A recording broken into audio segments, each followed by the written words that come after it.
Hello everybody. This is a video with comic books that I got that were signed by somebody connected with them. Start off with Azrael, Dark Knights, DC comic. He was a replacement for Batman, I think. I don't know. I'm not really up on what they were doing then, but this was signed by the writer Denny O'Neil. Here's the comic book cover.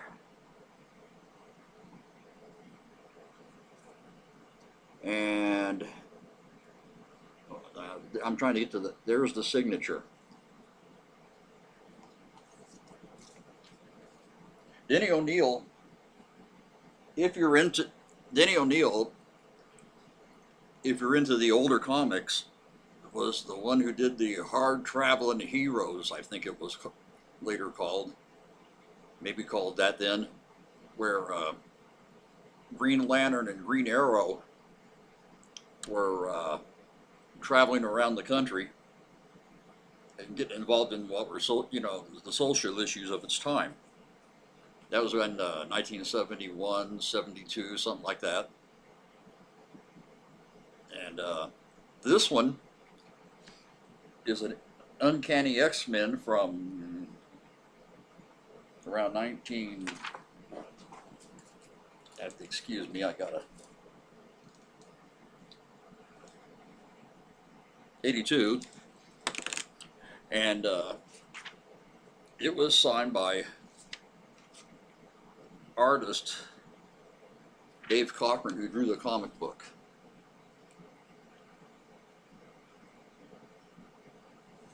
And he also signed this on the inside.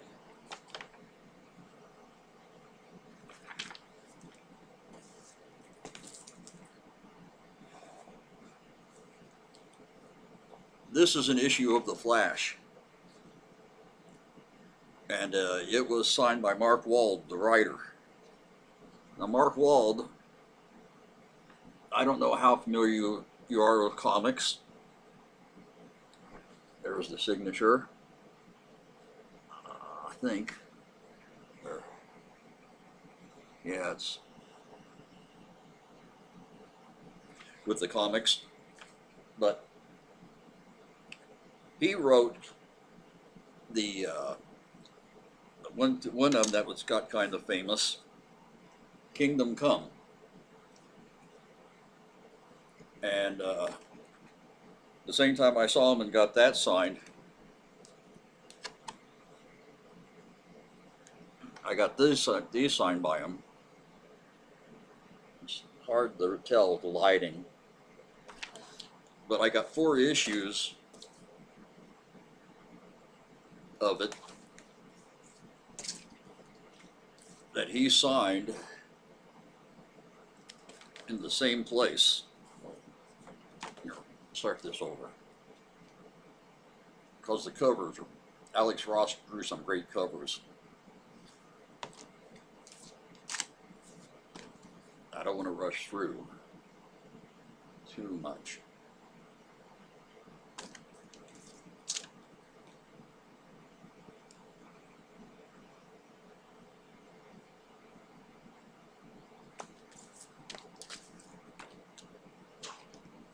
Try this. That came out pretty good. We're showing the signature. In all 4 comics, he signed them on that spot.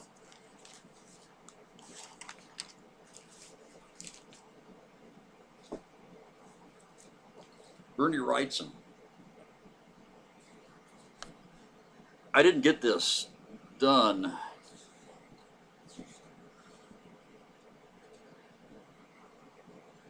Let's see. It's hard to make out with the video quality. Hopefully, but there it is. I didn't get this done, but I did buy that at the convention. Here's one I didn't. Here's one that's kind of interesting. Mr. T went to the comic book store that I was buying comic books at, and he signed this for the store. It's an issue of Mr. T and the T-Force. the first issue, and I bought it from them. They put it for sale, and I got it for something like $5, and it comes with the green foiled trading card, which I still have, which it had.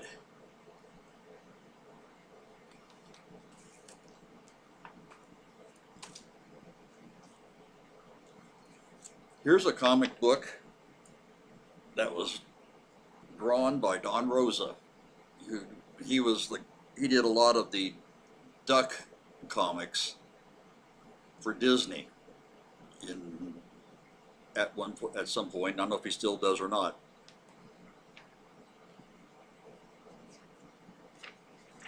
Kind of the standard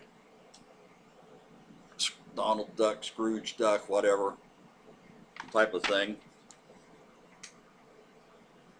And there's his signature. And there it is on the cover. Old Scrooge looks kind of pissed, doesn't he? Like he's ready to kick somebody's ass.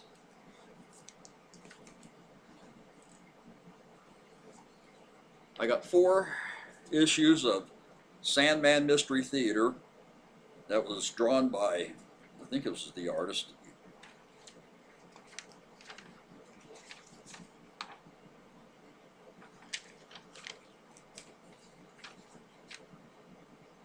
Guy Davis, the artist of this book.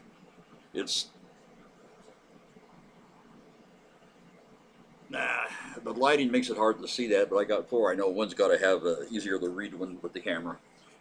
Sandman Mystery Theater was the Sandman from the old DC Justice Society of America, the 1940s Sandman, trench coat, the fedora, the gas mask, and the gas gun, and all that cool stuff. My favorite incarnation of the Sandman, and it was more street level mysteries, and each issue was 4 issues long. The story had 4 issues. I had a whole bunch of them. I brought the first 4, which is the first story arc, and he was nice enough to sign it. There's issue 2. Not a bad, there's a good take on his signature. A good view of it.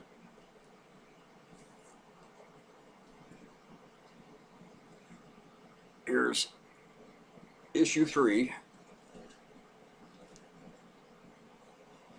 And there it is. That's a great one there. Had that done in 1997 apparently.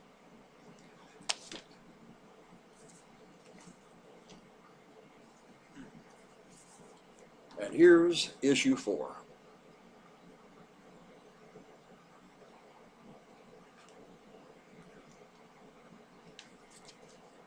And there's the signature.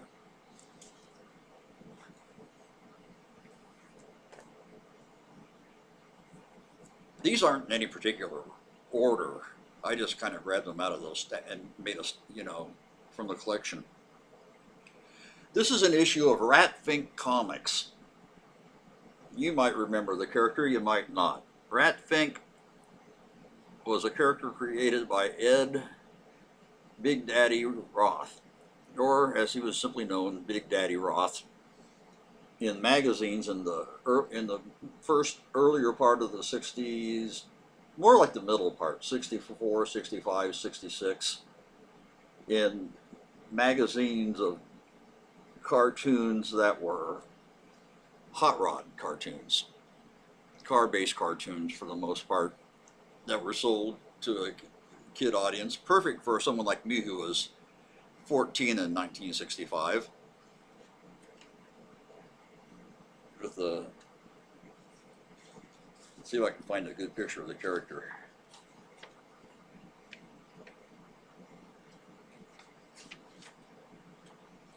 With sophisticated artwork like that, how can you go wrong, right? Now, Ed Roth was not connected with the actual artwork of this book, but his company did it. There it says Big Daddy Roth Presents, Rat Fink. His company did this in around 1993. he was at a car show. And it was interesting because he never, it was like, they didn't pay him to go there, but he always got a free booth because people would come to see him. I went to see Elvira for that show, but you know, she was a guest there. And here it is, his signature. So, signed, an autograph from a person who entertained me with many, many magazines back when, drawn them, back when I was like 14 or 15 years old. Here's a Green Lantern that is signed by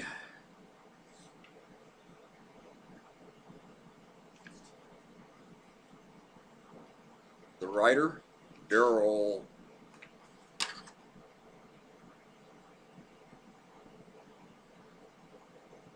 Banks, the penciler.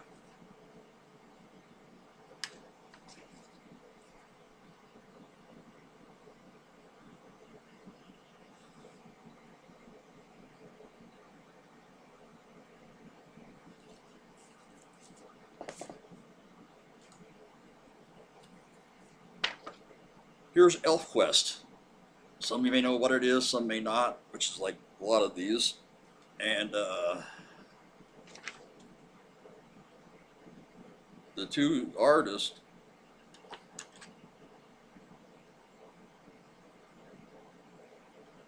the writers rather of the book, Terry Beatty and Wendy Lee, were at a convention when I was at, where I get most of these done, got most of these done, and they both signed it. Terry Beatty also drew a lot of the classic Scary Monsters magazine covers in the last few years. I don't know if he still does or not.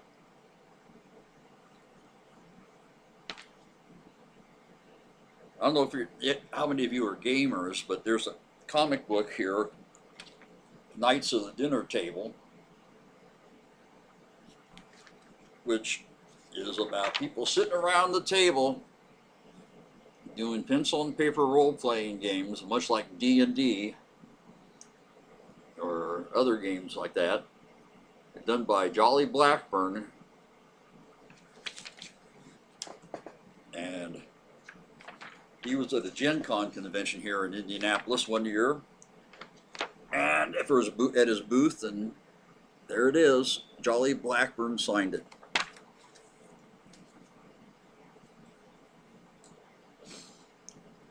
Here's a 4-issue miniseries called Predator Race Wars, put out by Dark Horse. And where is the credits?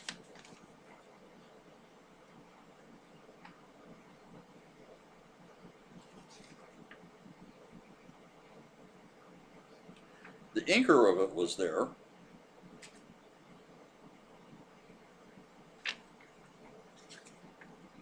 Rick Bryant. And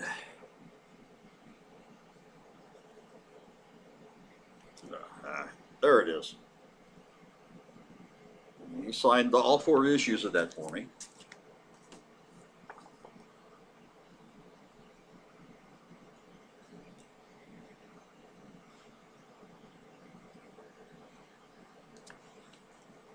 The miniseries was basically, if memory serves me correct, and it still does on occasion, a predator, or maybe more, I haven't read it for a long time,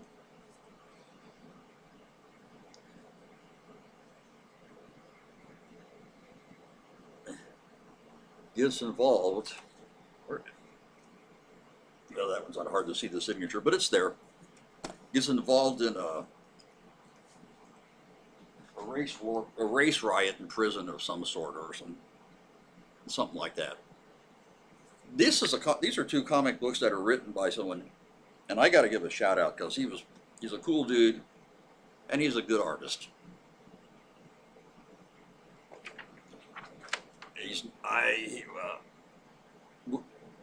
Willie Peppers. Willie Peppers drew this.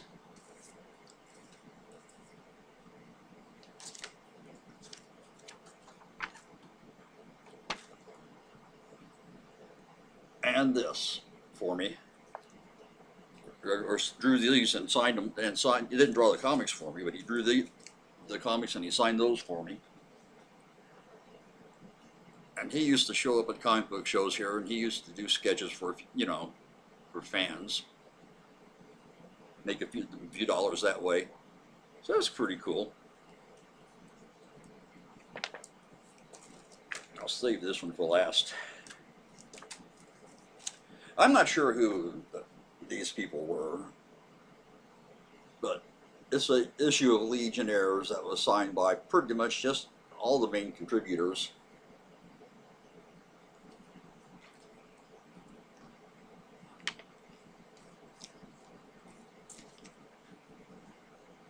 Here's a Doctor Strange comic book that was either signed by, I think it was signed by David Quinn. David Quinn wrote it, Peter Gross drew it,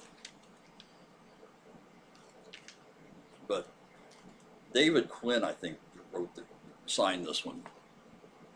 As you can see, it's not exactly the most coherent signature, but, you know, it keeps, yeah, there, I see a D. That's got to be David Quinn. I think that's a D. Anyway, it keeps people from forging their name on checks, doesn't it? Last but not least, and this is kind of cool.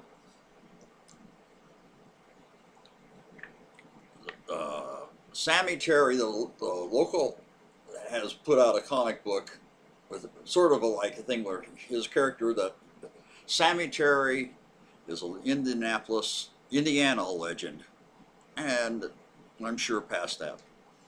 Sammy Terry was Bob Carter back in the 60s, and he hosted horror movies with the costume and the whole act and the whole shtick, and